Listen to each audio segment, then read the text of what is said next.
So I'm laying under the van and I'm gluing 2 pieces of PVC with the PVC cement. So I get the glue on the PVC cement and I'm smashing the pipes together and I turn a certain way and I knock the PVC cement over. And I'm holding the pipes and I'm like, what is that cool feeling on my head? That's the first sensation, is like, that's way colder than it should be here in Florida. And I'm like, oh no, my head is in the PVC cement. And then I smell it and it's welling up. And this is like this toxic thing. And I was like, oh my God, I'm either going to get stuck to the driveway or I'm going to asphyxiate under this van. So then I freak out and I'm like scrambling around, like bashing into the things under the van and like scratching my body. I'm trying desperately to get out from underneath this van. And like by the time I get out of the van or from underneath the van, like my whole back of my head is like covered in PVC cement. And it went from being cold to being like this burning sensation. So I'm like, help, give me a towel, like shouting this crazy stuff. And so like towel comes and it like the towel sticks to my head now. And it's like this total nightmare. Eventually I have to shave my head and it's this whole thing. And the best part of that story is, eventually some of the hair grew back, not very much of it, unfortunately. But now in my driveway, there's this big circular stain where the thing occurred. And so when I go to get my mail, I'm like, put the lid on, put the lid on next time. Some people just see the world differently. They don't wait to understand it. They dive in, make mistakes, and figure it out as they go. Zach Daudert is one of those people. As a kid, he built entire worlds out of masking tape and imagination. And that curiosity led to producing public access TV shows in his basement and becoming a local celebrity. Then he headed out on the road at 18 in a VW camper and eventually began turning empty cargo vans into fully formed homes on wheels. Curiosity can be messy, but it can take you places.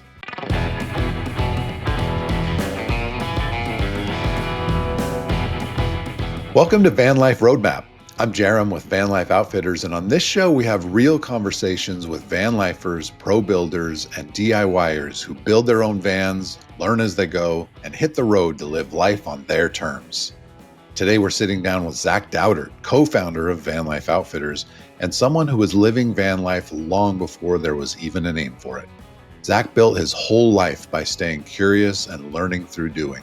What started as a personal project in his driveway turned into helping thousands of DIY builders create their own homes on wheels. Let's drop in on that conversation I had with Zach. Zach, thank you for joining us on the inaugural episode of the podcast. I'm glad you're here. I'm happy to be here. That's what everyone has to say on a podcast.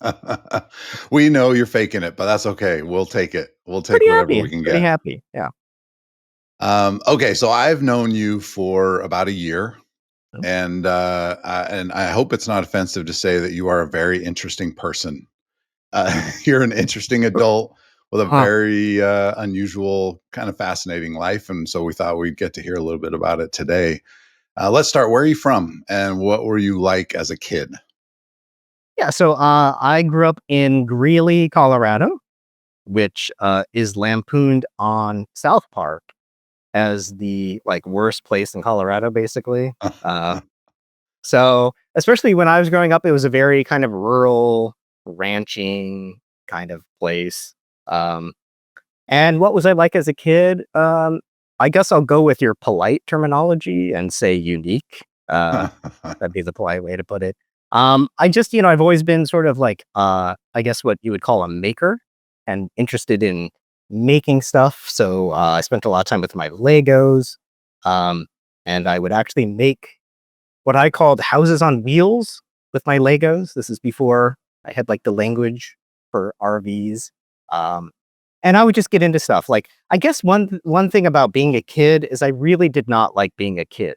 I wanted to be an adult. So I just came out and I would create businesses in my basement. For a while I was a doctor and I had a hospital. I had a tropical themed cocktail bar for a while. It's like that is a unique child. Yeah, and so I tried to convince my parents and be like, "Hey, can I make you a drink?" And they were like, you just Let's not had one." practice that, little Zach. Right. Right. So you were always building stuff. Was it do you feel like you were more excited by creating things or by figuring out how to create them? Hmm, I think it's a good question. I mean, I think I learned a lot through creating, right? So, like, in the hospital era, I had a cousin who was a nurse, and she would take, like, leftover, supplies and send them to me. And she would, like, come and visit for, like, the holidays, and I would get out my tape recorder and interview her about, like, open heart surgery and stuff. And I still have some of these tapes. So you have this, like, I was maybe, like, 7 or 8, and I'm Okay, asking. wait. You Yeah. have some of these tapes? I think I do, where I'm, like, super young interviewing my cousin about open heart surgery, like, in my bedroom. Okay, So we gotta get a clip of that in the podcast somehow. Gary's so listening and, like, pulling his hair out, but I would love that. now that I promised it, I better find it. I know it exists somewhere, whether I can find the box or whatever. But, so it was a combination of, like, I liked creating stuff because, it allowed me to kind of get into adult worlds and learn about them. But, like, that whole idea of being like a 7-year-old doing basically an interview with a medical professional, not about like basic stuff, but I was like reading books and I wanted to get into like specific techniques and like how the chest was opened and how, it was pretty gory too. I couldn't do that now, but So you started that story by saying in the hospital era. So yeah. did you have different, mini careers and they were your eras growing Oh, up? definitely. Yeah, yeah, yeah. So like being a doctor was like, I mean, before, the doctor was like the first main one where I would actually recreate a hospital in my basement. And I would have, like, the forms and everything, like, I would go through people my teddy bears would get admitted, and then they would go to, like, to the ER, and there was a recovery room, and these were, like, different areas that I had basically marked them out with masking tape, but I knew they were different, um, and, yeah, I would try to get people to play along, like my cousin who would come, like, for holidays, and that was kinda fun. But, there was the sort of doctor hospital phase, the tropical themed bar thing lasted for a while. I had like a fake palm tree. I had sand. I had Kokomo on the loop so much that, these were like cassette tapes. The cassette tape was like wearing out because, they were cassette tapes. They were garbage media. So it was like this whole thing. And then, eventually as I got older, we'll probably touch on this, but then my friend Gary, who's helping us today, and we got into making stupid videos, which then led to, you could call it a fake studio, but we thought it was pretty real. And then that led into, having a career in video production for a little while. Before we get to that, I wanna talk talk about the Wayne's World predecessor. I heard you Right. had a public access TV show that got a little famous. Yeah. Yeah. So that goes back. Famous is probably an exaggeration, A but like, little so hey, the way Gary tells I it. mean, I'll take it. But so yeah, that goes back to being in Greeley, which pretty small town, very conservative town, really not a lot going on. Gary and I were trying to learn video production. Our parents convinced the local TV station that usually did like local news. They convinced them that we could be interns, and we were like 14 or 15, I guess. Wow. And so that meant we would go and run. We would at first what they did was just like wrap up the cable, these giant ancient cables that were like the sizes of garden hoses. And then eventually they let us like operate the cameras for like city council meetings, which of course, no one watches a city council meeting, but we were very careful with our shots. And then one day they made this fatal mistake where they're like, so this is channel 8 on cable in Greeley. And like, did you guys know that if you bring us programming, we'll play it on channel 8 as public access? Because at this point they thought we were like friends. And we're like, what? And your eyes got And we were huge. like, "Whoa." So that begat this whole public access series and a few of them actually. where we would create these silly things every week. We were like, now we were 17 or something like that, 16, 17, 18. And we would deliver a half an hour of material to Channel 8 Weekly. every week. And we took this Wow. seriously. Like, it was like our job. Um, and so that was pretty interesting because on Channel 8, you would have this very kind of like professional, like local professional community news, or like, the high school soccer game or something, city council meetings. But most of the time it was CNN headline news, right?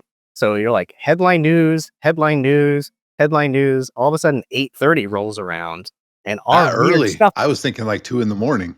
Yeah, well, they didn't know, right? So they at first they didn't really know what we were going to deliver. And so all of a sudden, like at 8:30 p.m., it goes from headline news to our really weird stuff. And then Do we please tell me we have some video of that? that we do have video of. I don't know if we can share it, but yeah. What was the name of the show or one of the shows? So that was called Slightly Out of Focus. We called, shortened to SOOF. Were It was you, literally out of focus? we tried not to be, Good. but we were using the most primitive equipment Mm. possible, right? So this was like 1993, 1994. We had these VHS camcorders plugged into a primitive switcher. The stuff continually break. Like we would be soldering connections every couple of days to try to fix the little, it was consumer grade equipment.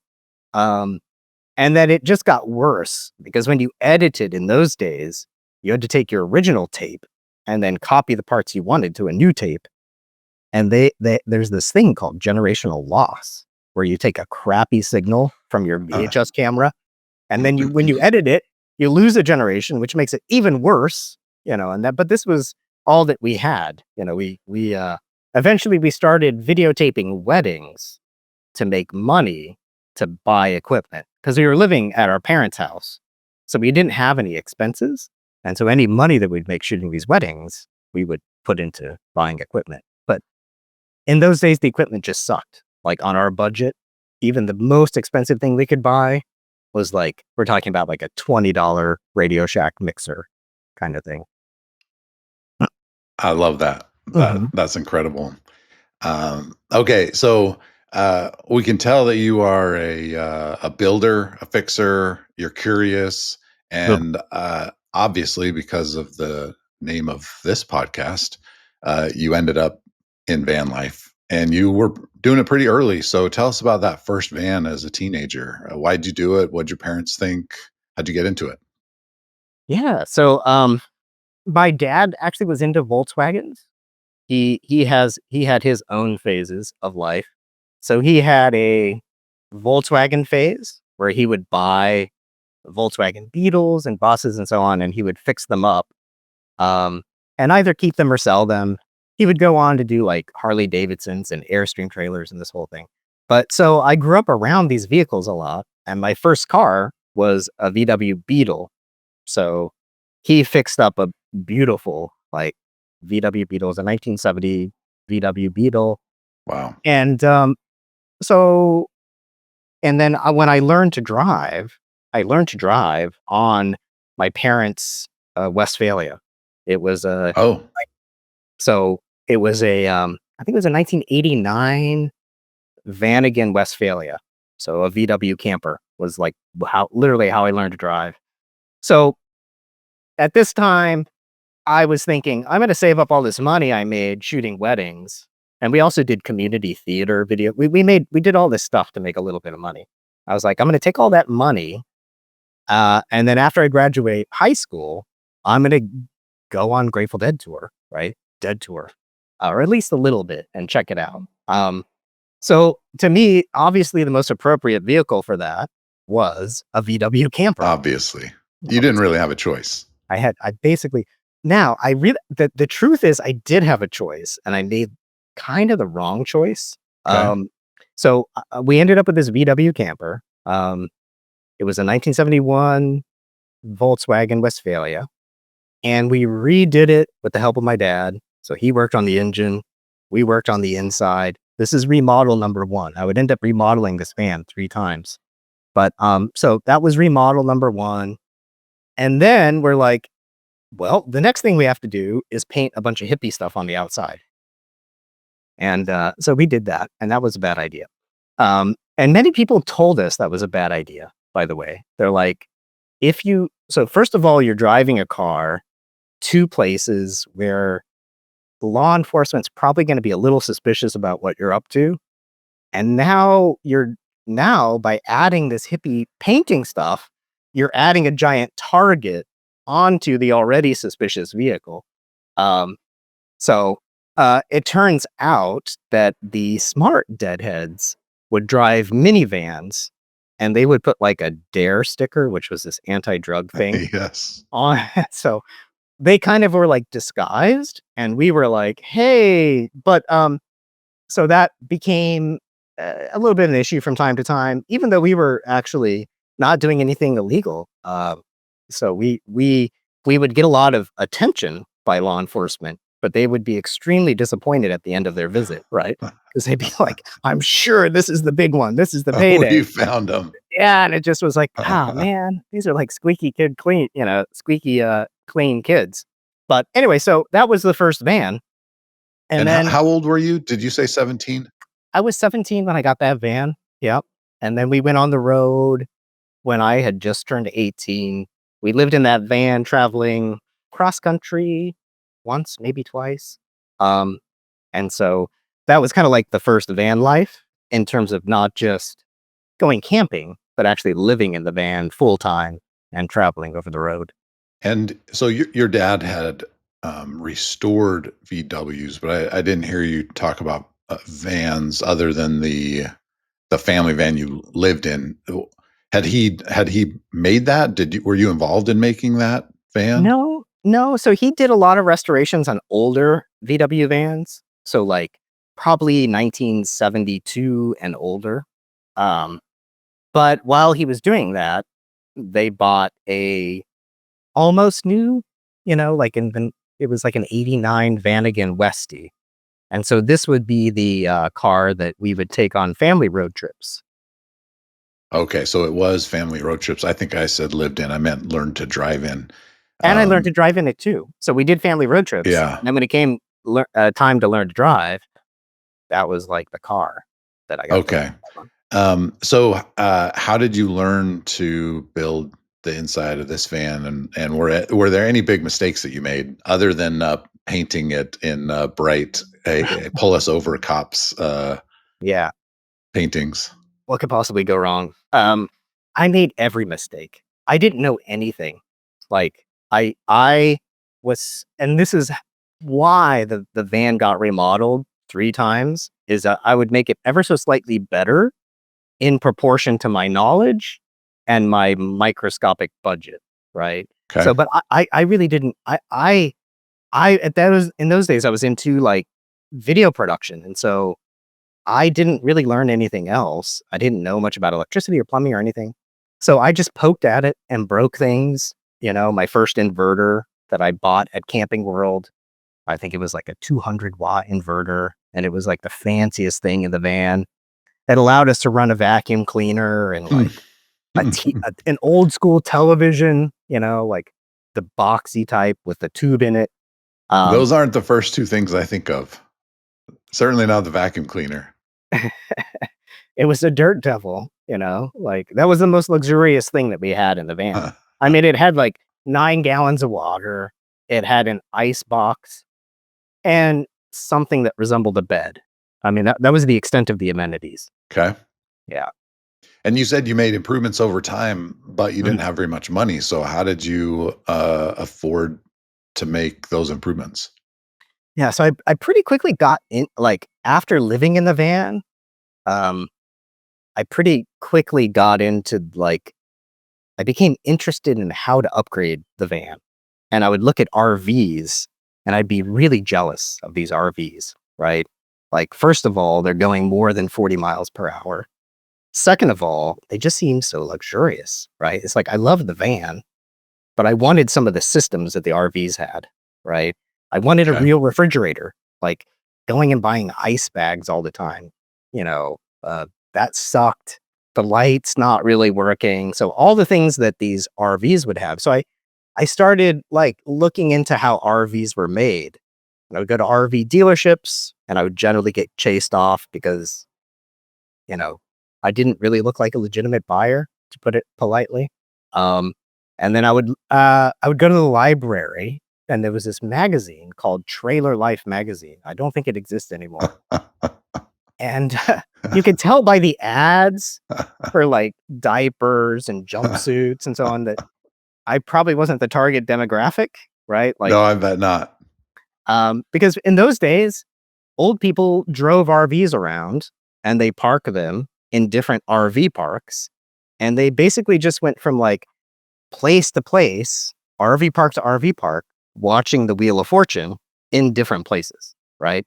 It was very bizarre. And sometimes we would end up at these RV parks and, kind of observe RV culture and compare it to like what we were doing. And it was a pretty big jump. But so I did learn some things from the magazine because they would have like tech tips and how RV works and everything. And then eventually I discovered a RV junkyard, like a salvage yard north of Denver. Okay. Yeah. Mhm. So we had like settled down in Boulder after this road trip. And um, that was amazing because I would drive to this salvage yard after work and I would just pick through these carcasses of RVs. Like Willy Wonka. Yeah, because they're already, like, crashed. They were, like, in accidents or people had been taking parts from them.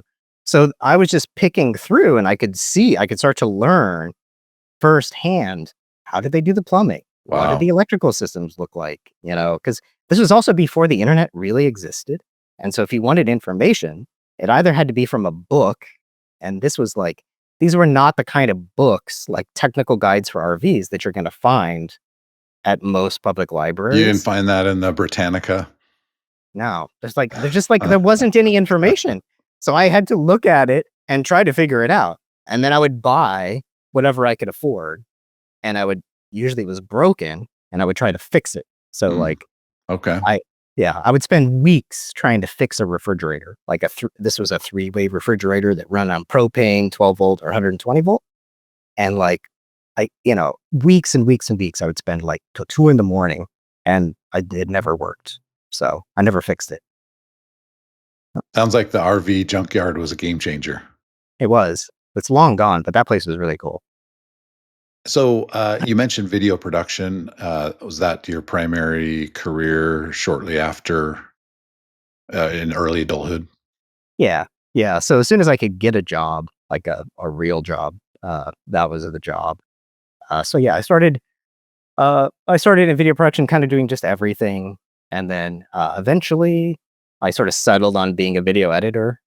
And that was sort of like my specialty for a while. And then that company uh, sort of started noticing that new media was becoming a thing, and I was one of the people on that team that led our sort of growth into what we called new media.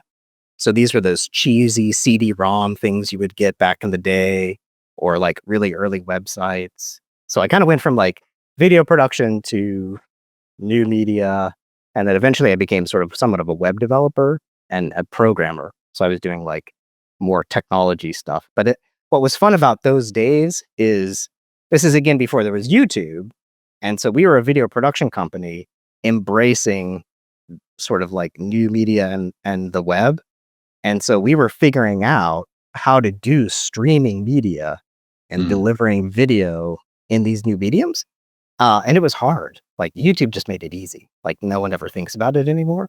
But in those days, bandwidth was crappy. You had to deliver like 6 different formats. So if somebody was on a dial-up modem, they could see like a little postage stamp moving. That's right.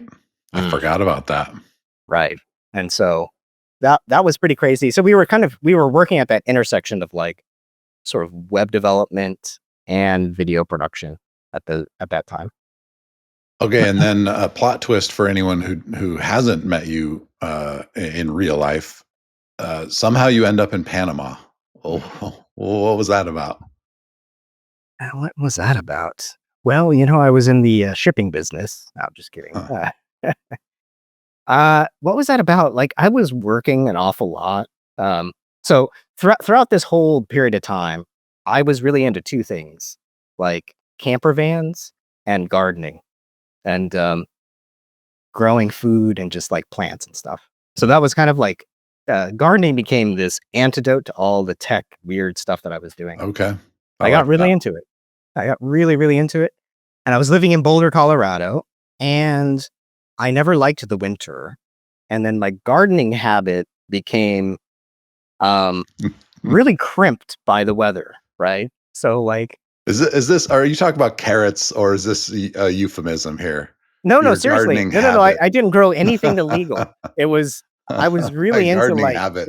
yeah, I was really into, yes, growing food, but also just ornamentals. Like, this is another Okay. thing where this is another moment in life where like I'm doing something that only 80-year-olds do, right? So when I was younger, old people were into RVs and no one in my peer group was.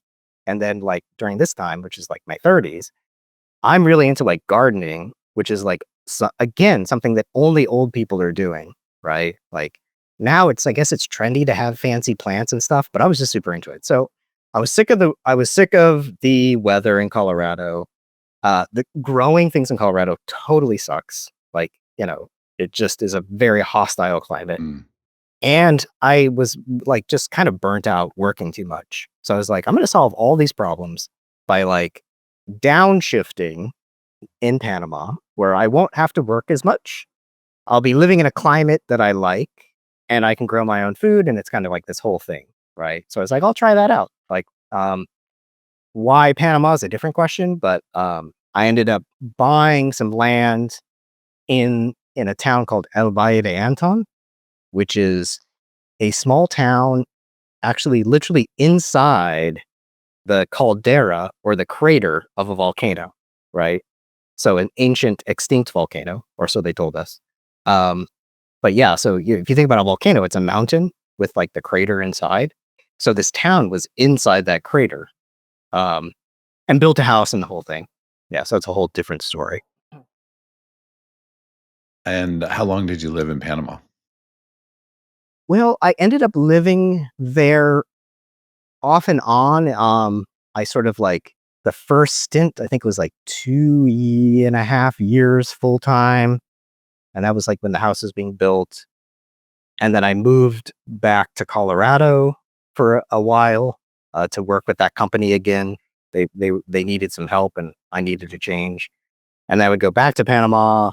And so I'd end up kind of going back and Okay. forth. And toward the end, I was going back and forth between Florida and Panama. So I kind of cut Colorado out of the picture. Um, but yeah, so I had that house in Panama for about 15 years. And I probably spent in total like 6 years full time there, about half of that time. Okay, so I think I understood you to say earlier that you have basically always had a van since when you were 17. Did I hear that right? Almost. Yeah. So from when I was 17 till now, except for that short little window when I first moved to Panama, I needed to sell my van. At that time, Okay. I had a Eurovan camper and I had to sell the van to get the money to build the house. So, as soon as I ended up back in the States, in Florida at this point, I was like, I'm really missing having a camper van. And so I thought about that and I was like, well, I wasn't really thrilled with what was on the market. And I had a, reasonably limited budget. So I was like, maybe I'll build a camper van, right? All of these cool vans are out now, like ProMaster Sprinters. Like that was a thing. You could buy these cargo vans that were high roof and really cool looking. Like they had a lot of potential. So I was like, I could take all this weird esoteric knowledge that I've been gathering over the years, paying attention to RVs, and maybe I could do my own. So that was in 2016. Okay, so was this the first time you built a van from scratch, from a blank canvas? Yeah. Basically, before that, I had been upgrading or hot rodding my other vans, right? So my very first van, primitive, ice box, 9 gallons of water, hand pump that wasn't electric. And I was like, ooh, I'm gonna make this better. I'm gonna make a built better cabinet. I'll put in a slightly better electrical system. I'll swap out the ice box for a refrigerator. Maybe I'll put in an electric water pump. It would be really fancy, you know. Um, and that happened through all the vans. So I had a 1970, Okay. yeah. And then so in 2016, vanless, I was like, instead of buying a van, I'm gonna make it, right? I'm gonna buy the chassis, the empty cargo van, and build So one you out. went from van tinkerer essentially to van Mhm. builder Right. in this moment. So when was this? What year was this? This was in 2016. Yep. Okay. Mhm. And did you feel like you were in over your head, or you felt like you'd had the Yes. experience to do what you needed to do? I mean, it really depended on the moment at that time. Like, throughout the days, I would be like, "What am I doing here? I'm totally lost. There's no one I can reach out to tell me what is going on." Or I had enough confidence from dissecting other RVs that I could probably do it. Um, but, in those like, when I embarked on that project my first build in 2016, I had never heard the term van life before. Like, Oh, okay. the um, Even though uh you'd been living it. right. I'd Okay. been involved in vans, but van life was a new term. The first time I heard that, I was talking with a friend, and I told him what I was doing, and he was like, "Have you checked out the van life Reddit?" And I was like, "What are you talking about?" What is that even like, decode that for me. What is van life? And then I was like, "Okay." I got the picture, and then I was like, "Wow, like, that's exciting." Like, for the first time that I had been into vans, I noticed that other people were also interested, Other right? people your age Other were people my close. age. Like, I didn't have to go to the Yeah. RV park and play shuffleboard with somebody to Uh-huh. have a conversation about vans. Like, and that was like, wow, that was a huge lightning bolt moment for me. Um, but there wasn't like a lot of stuff on YouTube. There weren't like blogs about it. There were some really good forums, but they tended to be pretty like technical and just not as user friendly as it is now, where you might read a thread about how to do something, but just like everything else on the internet, there would be contradictory ideas. People would be fighting about the technique. Like, it wasn't clear and user friendly, right? Mm. And so I thought, well, now that I'm doing this, and now that I know that like maybe somebody else cares, like there could be 30 people in the world doing this. Like I thought 30 to As 100 many people. as 30. I thought like 30 You're to 100 people yeah. was like the top, like that's probably the max amount of people was 100. But I was like, one of the problems I had is when I was going to build the van, like I had to learn a lot of things, but I also had to just find the vocabulary for what I was looking for, right? Like I knew I needed a part, but like I couldn't find a supplier for that part because I couldn't find the name of that part, right? So I had to do a lot of like just digging around and now we just talk about the whole van life community has a shared vocabulary, and it's very easy to ask a question and get a very quick response. It wasn't like that at all. And so I'm This is like, only okay, 9 years ago. right. Yeah. And not only That's quite a that, change. yeah. And not only that, things were very primitive in those days. Like lithium batteries were very expensive and not used very often as a result.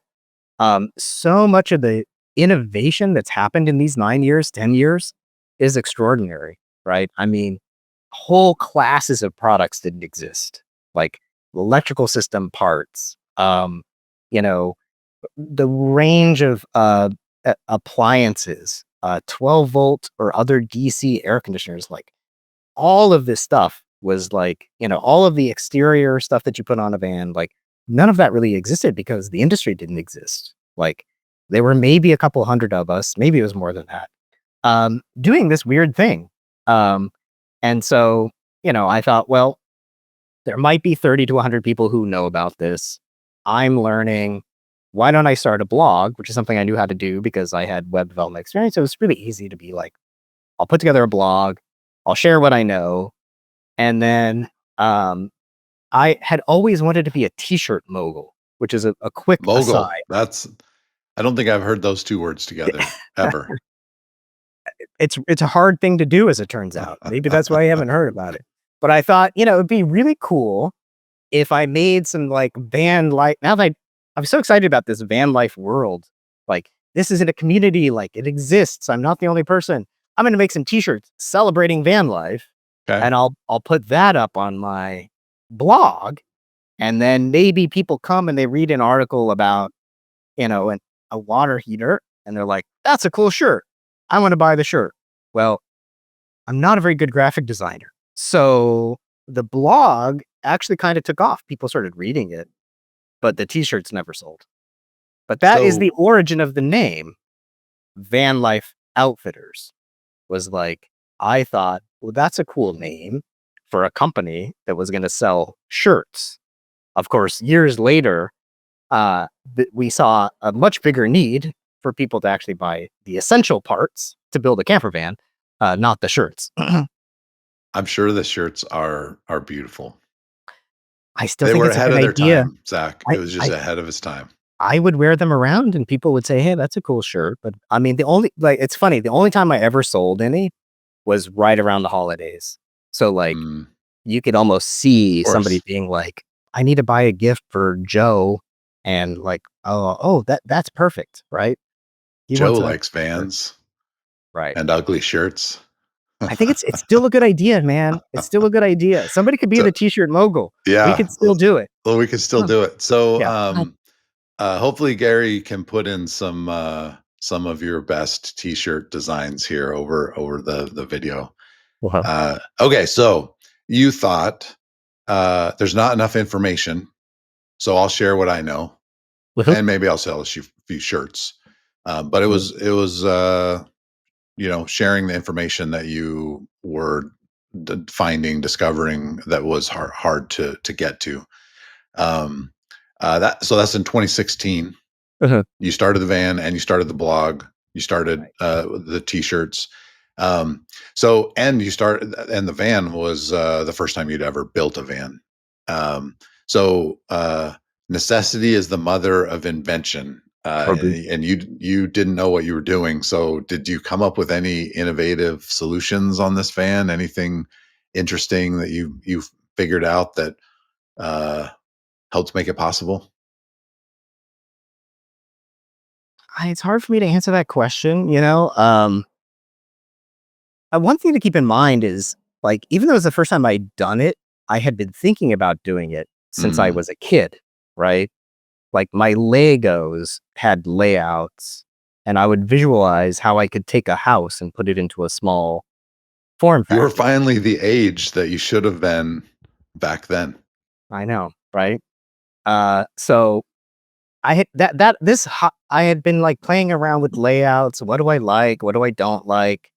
I had 4 or 5 different camper vans, and I was like, I knew what I wanted to improve on, layout wise, systems wise.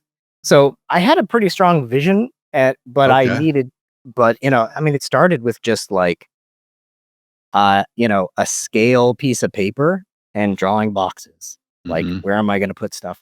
So I'm not sure I innovated much, but I took a lot of the ideas that had been floating around and stuck them into one thing, right? And so I did make a video of that first van, which I called Miles Van Camper, and people really responded to the video. I think for 2 reasons. It was kind of it looked pretty good, and it had that amalgamation of features that I was looking for that resonated with other people. Um, and also, like, like no one else was making videos, right? So there Mm. were very few video tours. Um, and so if you did something that was even a little bit different, right, that looked a little bit more advanced or better looking or had um, some features. So I think you know, I really like the layout that I came with, the floor plan that I came up with in 2016. What were a I'm on. couple of the layout decisions you made that you'd been thinking about forever? So the first one is a bathroom, like, which is still controversial, but I wanted a shower, right? Like, in the Volkswagen vans, there wasn't space. Like, they're literally just smaller. So I was like, this was a ProMaster 159. I was like, that van is big enough for a shower. I'm going to work in a shower. Um, and then I really wanted a fixed bed. Like, in the Volkswagen campers, you would you would inevitably store all your stuff on the bed. That was like it was a bench seat with a bed sort of section behind it, and you would have to fold down the bed, move all your stuff, remake the bed, and this was, not a big deal, but, like, if I could just have that there so I could stop, take a shower, and go into the bed. Like, the principle was I wanted this thing to be so easy to use, so easy to live in, that I could convince my girlfriend that this would be a great way to travel and that I would enjoy it too, right? So, like, there wasn't anything missing. Like, you have a toilet, you have a shower, the bed is really comfortable. They can have two different spaces. Everything just kind of works. You're not having to make it as you go and convert stuff. It would just be like, so it was a combination of like all the things I wanted, plus like, how do you design it so that it feels effortless, when you use it as you're camping? Um, okay, yeah, this is the first van you've ever made from scratch. You had ever made from scratch, so you must have made some mistakes. Uh, what was a mistake or two that you made that you look back on and giggle? Oh man, there were so many mistakes. I mean, it wasn't an auspicious start. Like, the very first thing I did, I think, was to take out the seats, the front passenger and driver seat, because I was going to put in seat swivels, and I stripped the bolt. So, Mm. like, now I can't get the thing out. I had to, like, get my neighbor involved to get this bolt out. And I have a picture of myself holding that bolt. Uh, like, took me an entire day just to fix the Oh, bolt issue. Um, like, there was another time where I'm working on the plumbing in my driveway. So I'm laying under the van and I'm gluing two pieces of PVC with the PVC cement. So I'm under there, it's like super awkward. I have no space. I'm working in like these weird parts, trying to smash them together. So I get the glue on the PVC cement and I'm smashing the pipes together and I turn a certain way and I knock the PVC cement over. And oh I'm no. holding the pipes and I'm like, what is that cool feeling on my Oh head? no. That's the first sensation is like, that's way colder than it should be here in Florida. And I'm like, "Oh, no." My head is in the PVC cement, and then I smell it, and it's Oh, welling up, and this is like this toxic thing, like, yeah, it's that like, smell. "Oh my god. I'm either gonna get stuck to the driveway or I'm gonna asphyxiate under this van." So then I freak out, and I'm, like, scrambling around, like, bashing into the things under the van and, like, scratching my body. I'm trying desperately to get out from underneath this van. Um, and like by the time I get out of the van or from underneath the van, like my whole back of my head is like covered in PVC cement. And it went from being cold to being like this burning sensation. So I'm like, help, give me a towel, like shouting this crazy stuff. And so like towel comes and it like the towel sticks to my head now. And it's like this total nightmare. Eventually I have to shave my head and it's this whole Oh thing. my. And the best part of that story is, eventually some of the hair grew back, not very much of it, unfortunately. But now in my driveway, there's this big circular stain where the thing occurred. And so when I go Still. to get my mail, I'm like, put the lid on, put the lid on next time. That's the big tip. When we get to lessons learned at the end, we'll make sure and cover that one. Uh-huh. That's smart. Okay, so you start a blog, you start telling people about it.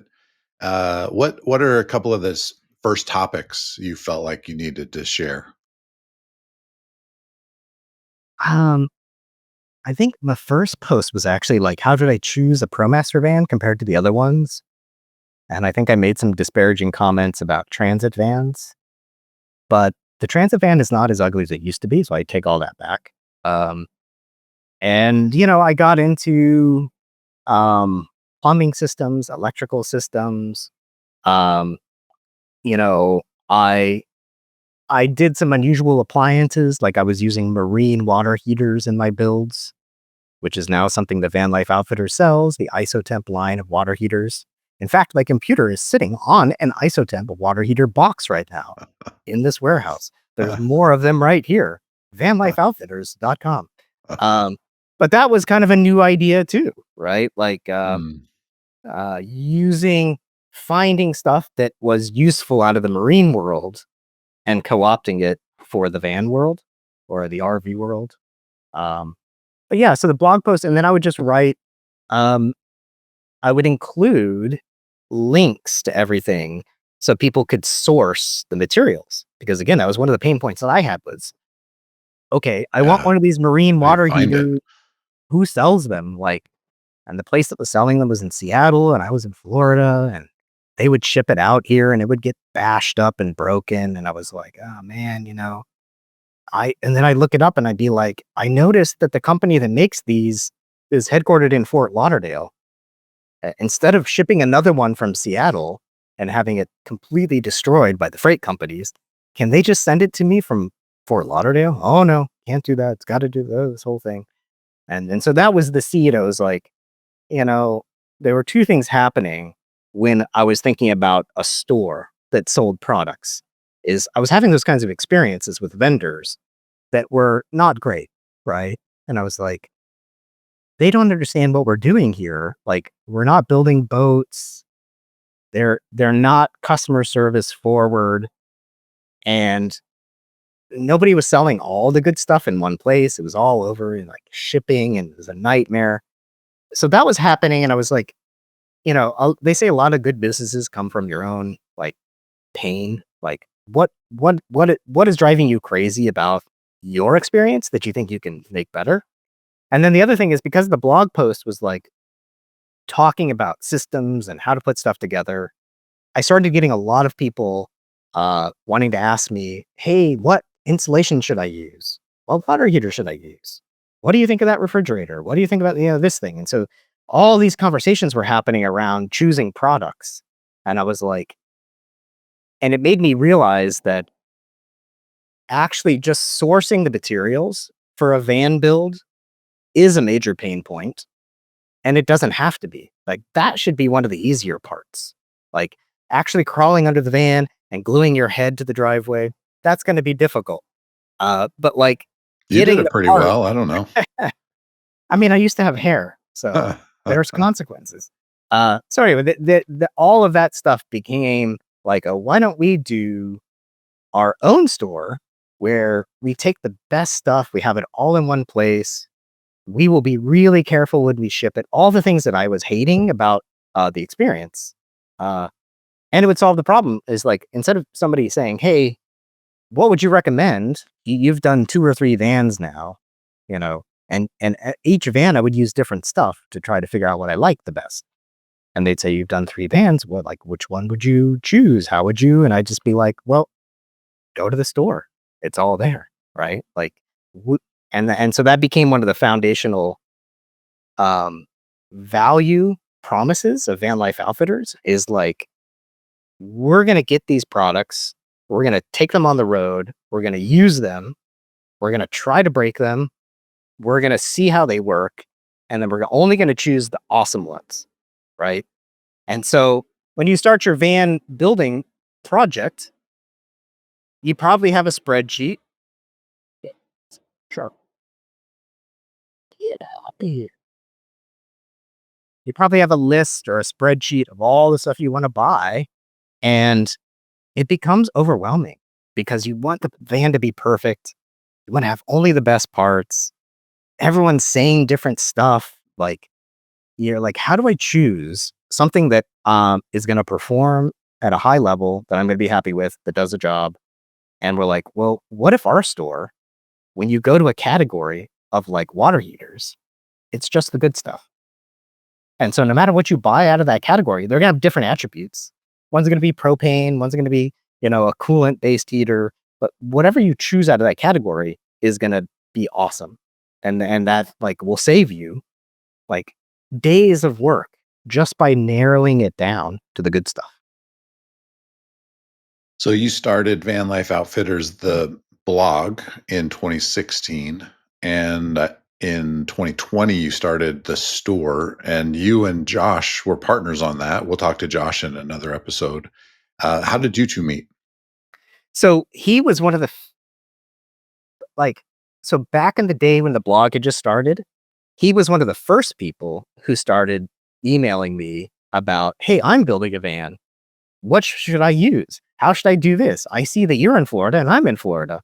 And so, um, in those days, um, so there weren't a lot of people doing this by comparison to today, and there were like almost nobody doing it in Florida, right? So even to this day, the whole van life community is much bigger on the west coast of the United States or the Mountain West, and it's still pretty small on the East Coast and in places like Florida.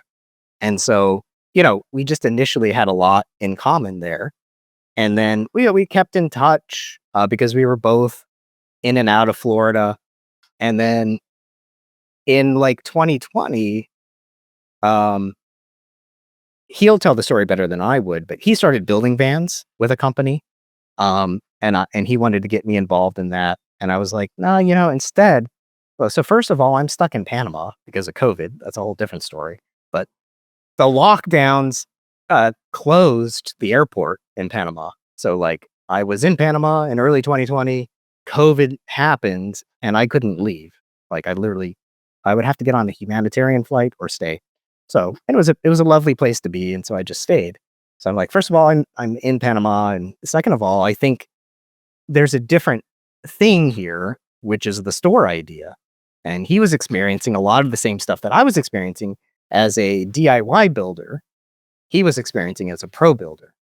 And so we came together on this vision, and said, okay, well, I guess Van Life Outfitters works for a store too. And it actually works really well. It's a good name. Yeah.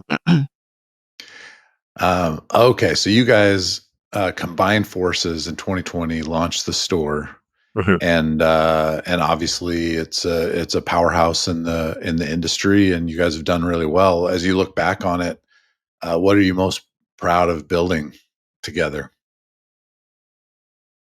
I think that we were always really, really, really focused on two things: great products, great technical support, and then like kind of solving all the like irritations, right? I guess that's three things.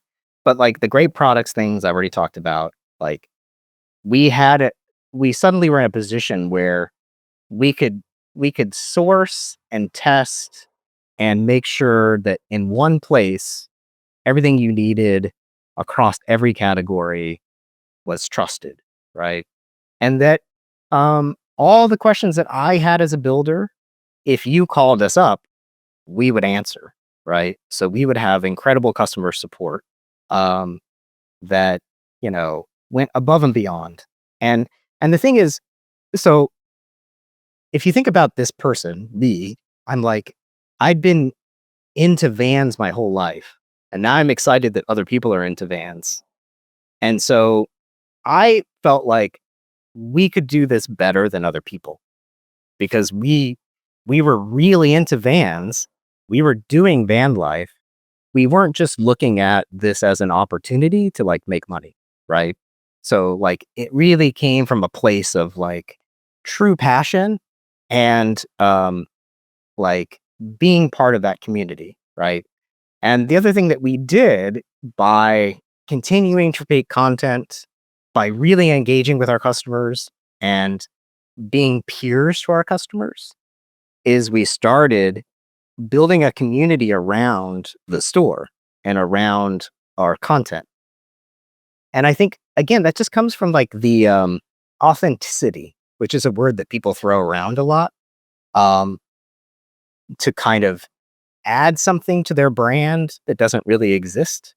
But in our case, that's really in our DNA. Like, everything we've done was very personal and very like kind of like we're honestly interested. We're not just saying, "Ooh, that's a cool trend. Let's like ride that trend." Um, and I think that uh, even if people couldn't articulate that themselves, like our customers probably wouldn't say that exact thing.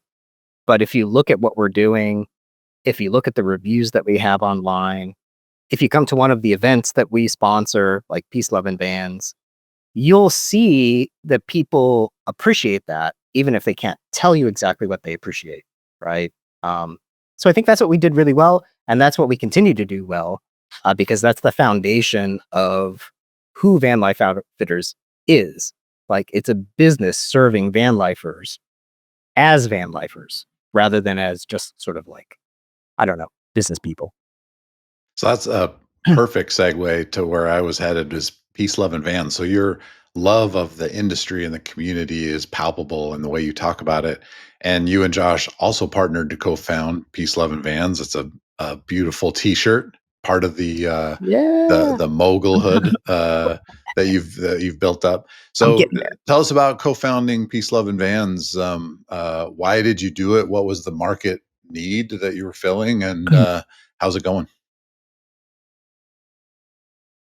Well, so we were operating Vanlife Outfitters, and we saw this whole dynamic where there was a lot of stuff going on the East Coast, or sorry, on the West Coast, and very little happening out east, right? So, um, like one thing to know about van life is a lot of people will get into van life for 1,000 different reasons. They want to travel, they want alternative housing, they're working remotely, they're retired, you name it.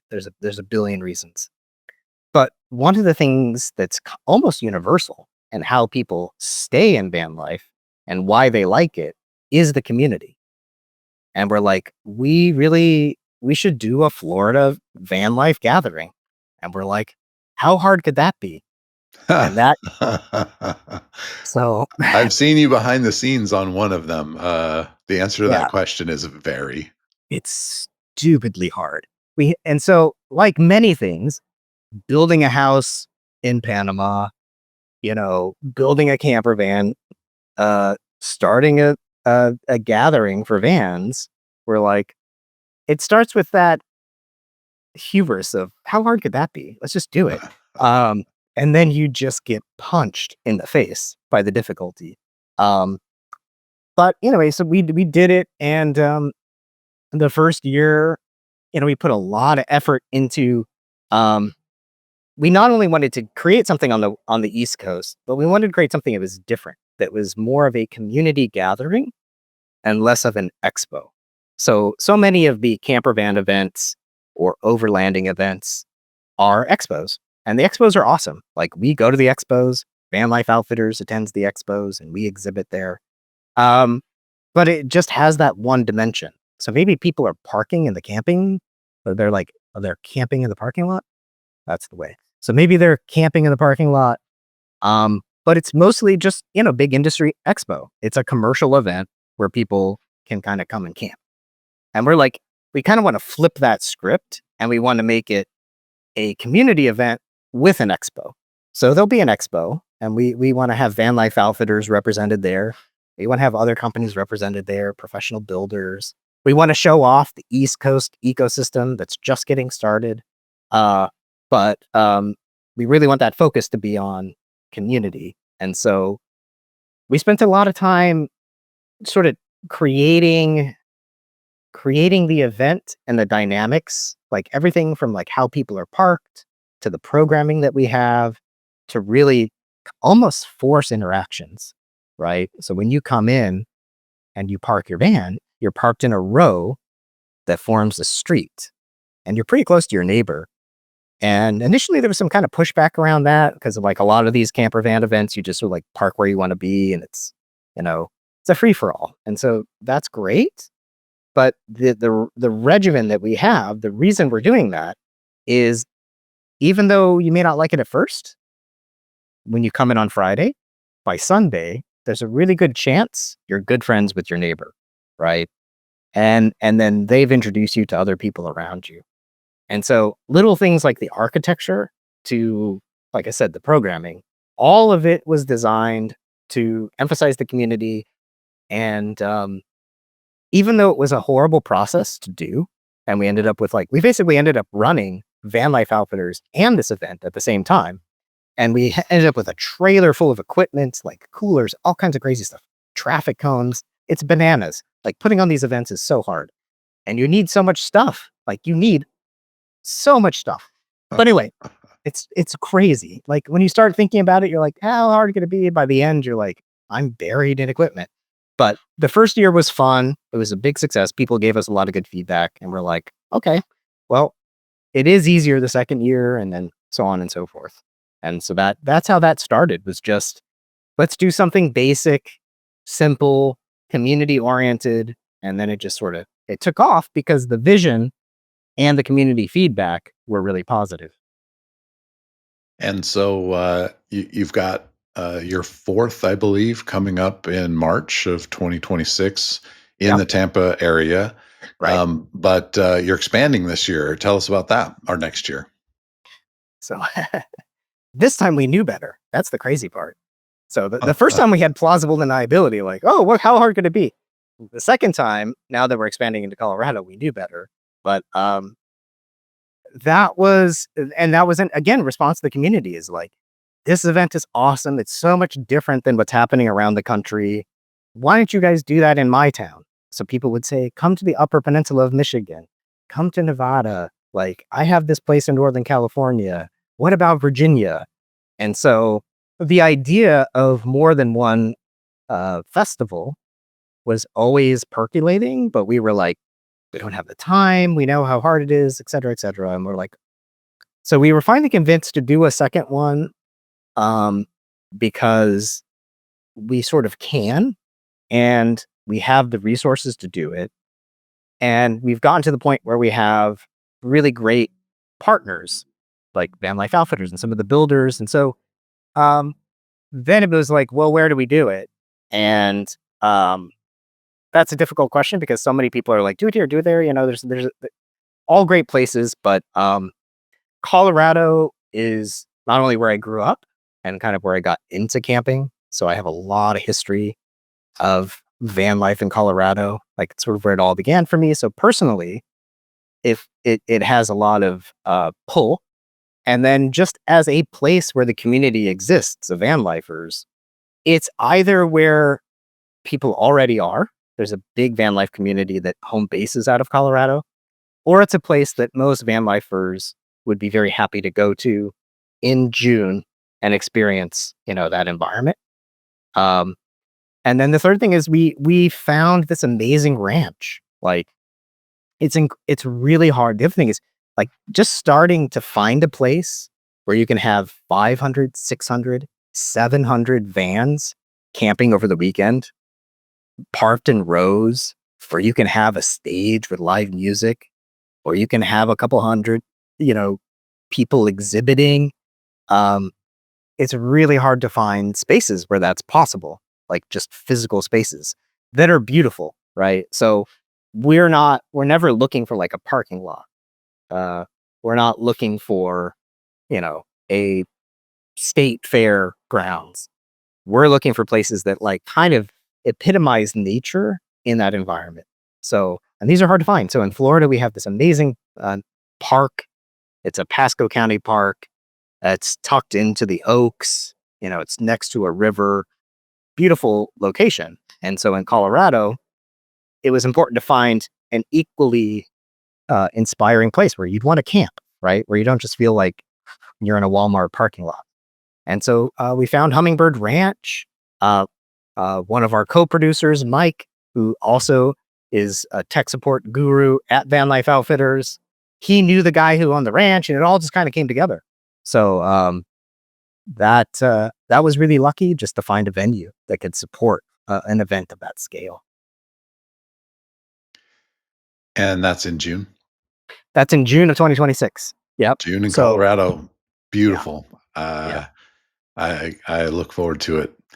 Um, okay, so Zach, I have a million questions that we didn't get to, but I think we've probably got to start wrapping up. So let's get to lessons learned portion. I've just got three questions for you to get some advice from you. So, first, what do you see as a most common mistake for first time DIY van builders that you could maybe warn them off of? Um, I think just overthinking the build, that's a very easy trap to fall into. Like, you're Coming gonna from spend somebody who thought about it from the time he was 7. I was overthinking it too. I still Uh, overthink it. I mean, it's the easiest thing to do because you're gonna spend a lot of money, you're gonna spend a lot of time. You want this perfect outcome, right? People are looking for the perfect van. What's the best, And so, yeah, getting all the right products is gonna help a lot, right? We can save you a lot of time by, you're not having to buy something you're disappointed with. But, like, you can get into analysis paralysis. And one of the things about DIY van builders is they usually end up doing at least two, if not more builds. So it's actually less important to get it perfect that first time. You just want to get something you like, right? And there is no perfect. And another thing to keep in mind is that because of the rapid advancement of products and technologies and ideas in this space, whatever you do now in 2 years, you're going to say, man, I really want that new electrical system. Man, I really want that. You know what I mean? So it's like, I think it's most important just to kind of like get it done, start using the van, like remember that the vehicle is just that, right? Like, yes, you want it to be awesome. It doesn't have to be perfect. Like, what you want to do is use it. You want to get out there, you want to experience places, you want to travel, and you'll forget a lot of the details once you transition into the use side of the scenario.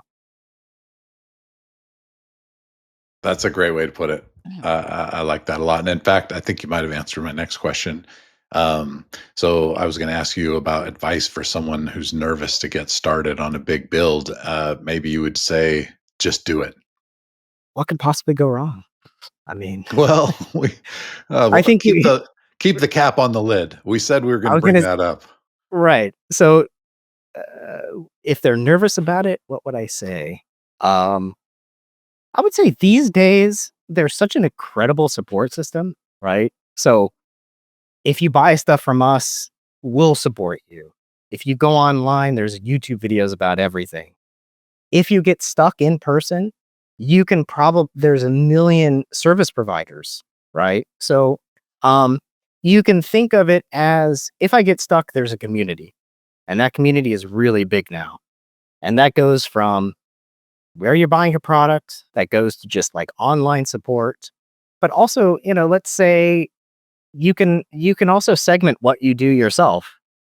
There's no law that says if you do a DIY camper van, you have to do the entire thing, right? You can have someone else cut the giant hole in your door to put the window in. Like, that's not fun, especially the first time. Like, maybe outsource that. And the proliferation of the community and the industry really helps with that. Like, there's a pretty good chance that within 100 miles, you can find a pro builder who might be like, yeah, I cut holes in vans all the time. Like, no big deal. Or electrical system might be something that you want to like buy the parts, but then have someone else install. So I think there's never been a better time because there's a huge community, and that huge community is a giant resource. And so even if you get stuck, like you'll probably be able to find help. And that's a perfect opportunity to plug Mike's Fan Build podcast, where Mike, the technical support guru you mentioned earlier, outsourced all of it. He hired a great builder, and we talked to him through that whole build, and that was a lot of fun to talk to him about. You know, Mhm. I wrote on a sticky note here. I've got it at my desk. A Mm. quote that seems relevant to what you were talking about there, and it says, "Don't get ready, get started." Yeah. And I love that quote because I can get stuck in. analysis paralysis, and don't get ready, get started. Might be a good way to sum it up. Okay, final question. What's a design decision or product decision, if you prefer, that you would never skip now, based on your experience with van life? Hmm. Well, I would say a lot of people spend a lot of time thinking about aesthetics, layout, floor plan, and maybe what it looks like on the outside, sort of like, but I think I'm a little bit partial to this because I'm a systems person. Like I like the systems, electrical systems and plumbing and all of that. Um, but I think it's really worth spending the time to make sure that you think about how you're going to use your van, how are you going to travel, how often will you have hookups, how often are you moving, what kind of places are you going, what kind of climates are you going to be in, um, where are you going to get resources like water or a dump station. So in addition to like, it is important to love the van aesthetically, be able to live in it comfortably. So aesthetics, layout, but take the time to think about how you're going to use the van and then make sure your systems are up to par. And I think a classic example of that is like the electrical system, which is so critical, right? It's going to be one of the most expensive systems in your van, but it's really one of those foundations on which your comfort is based. Like, or if you're working remotely, on which your livelihood is based, right? So it's worth taking the time to um, dive into your scenario, how you're going to use the van, which is very unique to people, and then make sure the systems are up for the task. And that's a place where we can help a lot because we talk to hundreds, thousands of people about this, and we can generally hear a little bit about your plan and then give you a good direction from there, right? Because not everybody needs a fancy electrical system either, right? I think that's a common misperception is like there are scenarios where a modest system is going to work just fine. And then there's the opposite where you're going to need something massive. And if you skimp on that one thing, it's going to sort of undermine the total experience that you have as you're out there using the van. Zach, that's such a great perspective. And I really value the time that you've given us here today. Hearing all about your unusual life and hobbies has been great. So thank you for your time. I really appreciate it. Absolutely. Thank you. Thanks for listening to Vanlife Roadmap. Photos, links, and details from this episode are all up at vanlifeoutfitters.com/podcast. And don't forget to subscribe, share it with a friend, and join us for the next episode. I'm Jerem with Vanlife Outfitters. We'll see you out on the road.